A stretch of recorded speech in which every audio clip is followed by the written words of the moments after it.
During holiday travel, some people get delirious, some get delayed, and some get delved. You know that moment on a trip where everything goes wrong.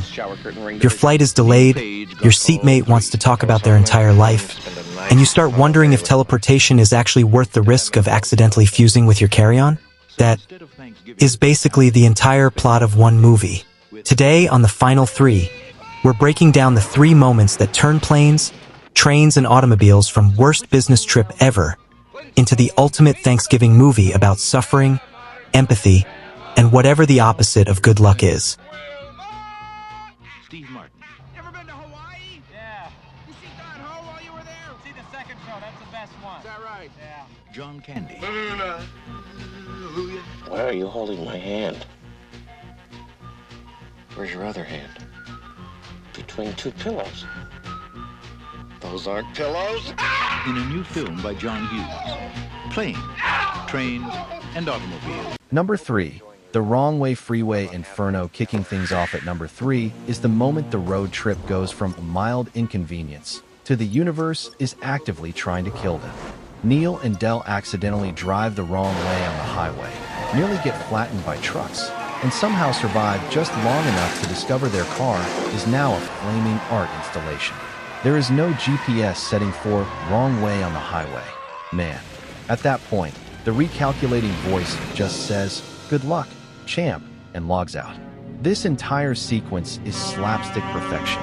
Sparks flying, horns blaring, these two screaming while clinging to a steering wheel that clearly gave up 3 disasters ago. And then, when the smoke clears, the car is somehow still drivable. It looks like a burned marshmallow on wheels, but technically it runs. Honestly, that's the most unrealistic part of this movie. But this isn't just chaos for the sake of chaos. This is the moment where you realize these two are officially in it together.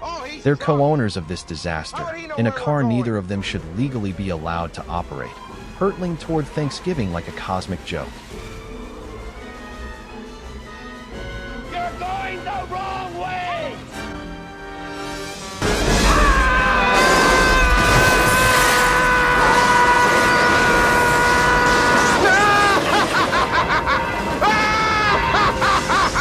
Number 2. The hotel room meltdown. At number 2 is the most relatable scene in the entire movie, the motel room meltdown. After a marathon of delayed flights, sketchy motels, and travel trauma, Neil finally snaps and unloads on Del for being the most annoying human alive. This is the moment every introvert fears. You're stuck in a tiny room with the human embodiment of small talk. He's noisy, he's messy, he overshares, and somehow he's still weirdly lovable. What makes this scene brutal isn't just the rant, it's the quiet after. Del doesn't fight back with another joke. He admits he knows he's not everyone's cup of tea, and that he's doing the best he can with who he is. That's when the movie quietly shifts gears from road trip disaster to, hey, maybe don't treat people like NPCs just because they annoy you. Critics and fans constantly call this a turning point, because you suddenly see Del not as the punchline, but as a full, lonely person who still chooses kindness. Yeah, you're right. I talk too much. I also listen too much. I could be a cold-hearted cynic like you. But I don't like to hurt people's feelings. Well, you think what you want about me. I'm not changing. I like me. My wife likes me. My customers like me. Because I'm the real article. What you see is what you get. Number 1. Neil's train epiphany and Del's truth. And at number 1, the crown jewel of planes, trains, and automobiles. Neil's train epiphany and Del's truth. After finally making it back to Chicago, Neil is headed home alone, replaying the entire trip in his head. And then it hits him. All of Del's weird little comments don't add up. The stories about his wife, the way he never actually says he's going home, something's off. This is the moment Neil stops thinking like, I'm the main character, and starts thinking like, wait, what if I'm not the only person in this story? It's the emotional payoff for all the chaos.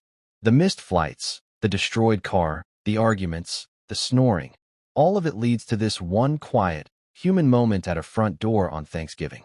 This is why people rewatch this every year. It's not just about getting home. It's about who you bring with you when you finally get there.